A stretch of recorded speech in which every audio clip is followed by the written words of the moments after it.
KNES 415 summer 2025. Had a look at it. I'm going to make this short video to kind of go over the syllabus with you if you wanted to get started ahead.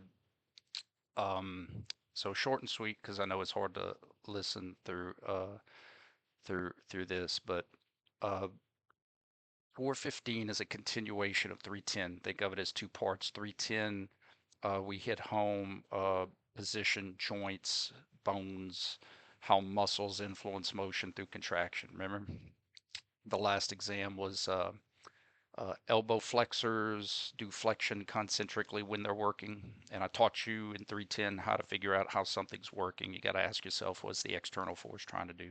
Right? So if I'm pushing and the external force is trying to make me bend to my left, I need muscles that are pulling to my right.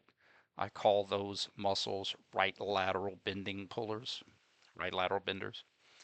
In 415, we're going to go into who's in the group. Who are those muscles? Who are the muscles that pull in the direction of right lateral, left transverse, flexion, extension, all the different pulls?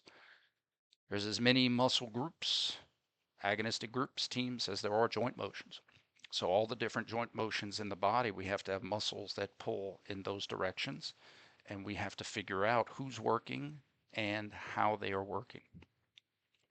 And so what I did is to help you guys out on Moodle, I have a 310 review. Like I have materials from 310, and then I have lectures posted on Unit 3, the muscles, motion, contraction. But feel free to go on my channel and look at any videos you need. If you need review of radial on a joint, thumb rule, that kind of stuff, that's all accessible on the class YouTube channel, okay?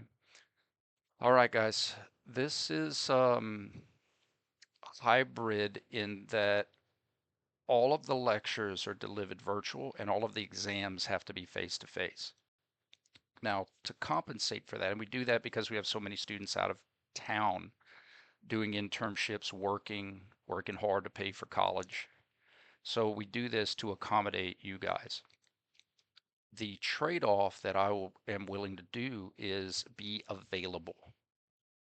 I have it on the syllabus, but 24/7 virtual office hours. If I'm awake, I'm willing to answer your question.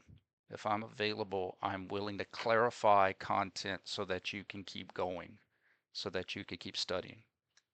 You may only have 4 hours every day in between a certain window of time, and every student's going to be different. So I want to be available for you to ask questions, get clarifications so that you could keep studying, okay? Uh, So going through the syllabus, which is posted if you want to. I have my office hours. I also have where the exams are going to be, which is the Carlson room. It's in the lab up. It's in the office area over yonder. Guys, we have 3 exams and a fourth optional. And I'm going to explain that to you guys right now. So we have exam 1, 2, and 3. Exam 1 is kind of like a 310 review with specific muscles of the cervical vertebra. So we're baby steps into seeing these specific muscles, and the cervical vertebra, the ones that I'm holding you accountable for, aren't extensive. I'm just holding you accountable for 4 major ones, but they pull in all 3 planes, so it's a good place to start, okay? And then Unit 2, I'm going to give you 2 weeks to prepare for Unit 2 because it's muscles of the lower extremity. And then hopefully by then you'll get the hang of what I'm trying to teach you. And Unit 3, which is a week later, will be the muscles of the upper extremity. All right, there's our grading scale. Notice, guys, I do a lot to try to help you. 65 is passing for my class because I am asking you to be analytical. I'm asking you to think and figure stuff out, not necessarily memorize. There are things we got to memorize. We got to memorize some words, but how to figure out these problems. Okay? Just like when you work with patients, you're going to have to figure it out. Everyone's going to be a little different. It's not a cookbook, but we got to learn how to cook in the kitchen. So you have to pass, you could have a 65 or better overall, or you can pass one test at a 65 and then take the optional final and then make a 65 on the cumulative. I explain all that in the syllabus, but it's kind of like a chance for you to show me you learned some stuff. And so, two ways to pass: 65 overall, or at least you got to pass one test with a 65 and then take the optional final to pass. The optional final is available for anybody that needs to improve their grade, but I'm not doing your grades for you. You're gonna, and this is what I like. I keep it simple, guys. I gotta keep it simple for me. Rubrics and points. And if you take three tests, 33% for each. So you add up your scores and you divide by three. If you take the optional final, that's four tests. You add up your scores, you divide by four. We keep it simple. I really do try to keep it simple. Here are the exam schedules. So your first test is going to be Friday, July 11th. Then again, 2 weeks to prepare for our next one, the 25th. And then our last exam is August 1st. And then our cumulative optional, you do not have to take this, is Monday, August 4th at 8 a.m. because I have to submit grades at noon. So I want to get everything. Also, Monday, August 4th is going to be for all retakes. It's life happens, but in 10 years of college, I never missed a test, and it happens a lot. So um, I understand, but I do have protocols in place, and you have to follow those protocols. If your tire blew out 3 weeks in a row, as long as you let me know, I'm willing to work with you if you extend communication.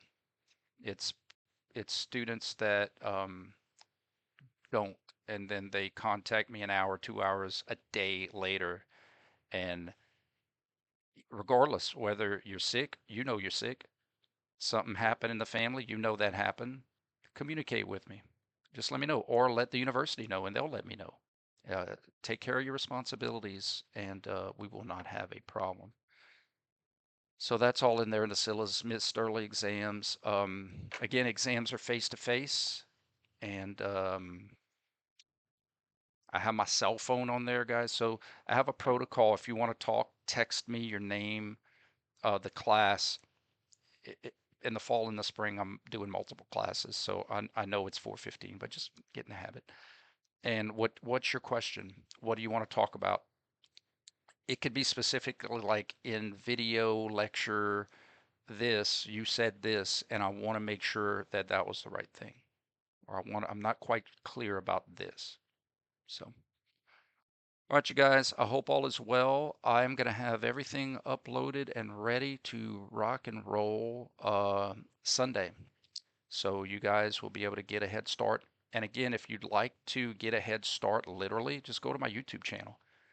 Literally on my YouTube channel is all of the unit lectures. Now I am modifying the summer a little bit. We are just focusing on muscles.